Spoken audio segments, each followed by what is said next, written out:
Well, hello, classy gang. For those that do not know me, my name is Francis, and I am in Zone 8A. My last frost date is April 1st. So I'm trying to get everything set up so I can bring my plants out, the ones. All right, now the easiest way to do this without using the top. All right, so these are the buckets that I'm going to use, and I'm going to do 5 inches from the bottom. Now, I had a measuring tape, and I did the other one, so I know exactly where that 5 inches is. For me, that 5 inches is right here. So, right after the K, I'm going to use my hot soldering iron in order. And here we go. I just take this, put this on here like this. Can you see that? And I forgot to put on my mask because this stuff is really strong. Ugh. Hold on. Yeah. So there you have it. The hole is right here. So I'm gonna do all of these the same way.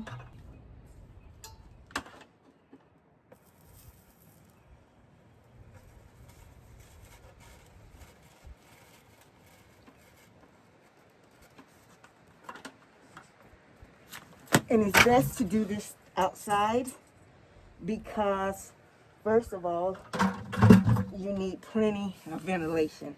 So you don't want to inhale none of this stuff. So if you're going to do this outside so that way you can have some fresh air.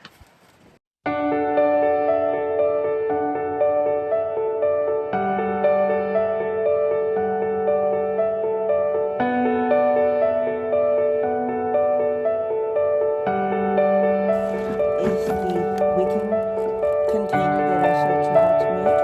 This is how it looks on the inside. This particular one here goes inside the container.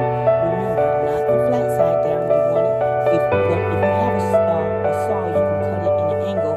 So you want the angle to be down inside. And make sure you have holes all around your container, top and bottom. Make sure that you have your handle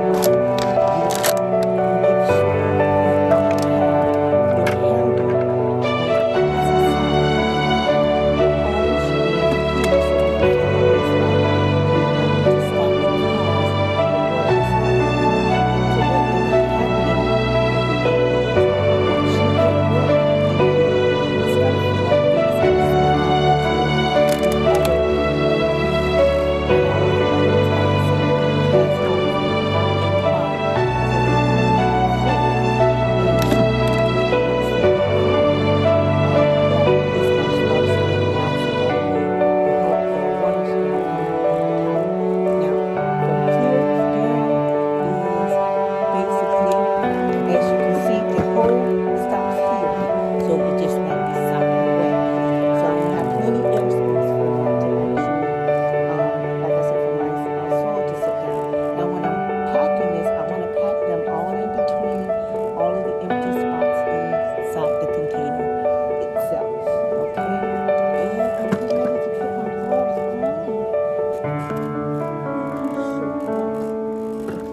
All of it. It is what it is. That's all I've got to say.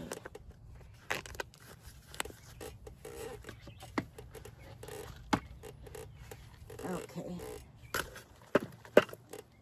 I still want to take amendments and put in here so that way it will constantly get fed. All right, so this is what I'm actually talking about. This is the wicking bucket, the bottles and stuff that you've seen in the tub in the backyard. This is another tub I just grabbed and threw some in there. So you can make sure all your tops and everything is on except for your water jug. It doesn't really have to be a water jug or a milk jug. That's the one I chose to use. You can actually take this one out and use this and leave the top onto this.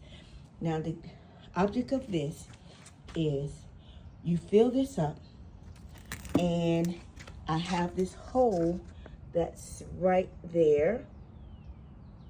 Once you fill this up, this container, this jug is going to get full because you have holes in the top and the bottom of it. So it's going to get full. Once it get full, it's going to start letting water out, and it's going to fill up the rest of these containers that's inside here, or jugs, or actually I think that's a Pepsi container there. But anyway, it's going to fill that up. And once all of those get full, it's going to start to let the water out of this particular hole. So that means you can start filling it up. Now, what you're doing next is you're going to take your plant and you're going to put, of course I'm going to put more dirt on top of this, but you want you to put your amendments on it first. Then cover it up, and once you cover so you don't hardly see the top of this particular containers, then you plant your plant inside and put your amendments and stuff again on the top. And what's going to happen is going to hold that water, so you don't have to water your container every day or every other day. It depends on how hot it is that it dries out. But this will probably last you about a week or so, because your hole is 5 inches from the bottom, so it holds probably at least 2 gallons, I guess, maybe, of water. But anyway, that's what I wanted to show you, and thanks again for watching. Thank you guys for watching. Please share this video with someone that you know, family or friend, and don't forget to hit that like button, subscribe, and I'm looking forward to seeing you the next time. Bye-bye.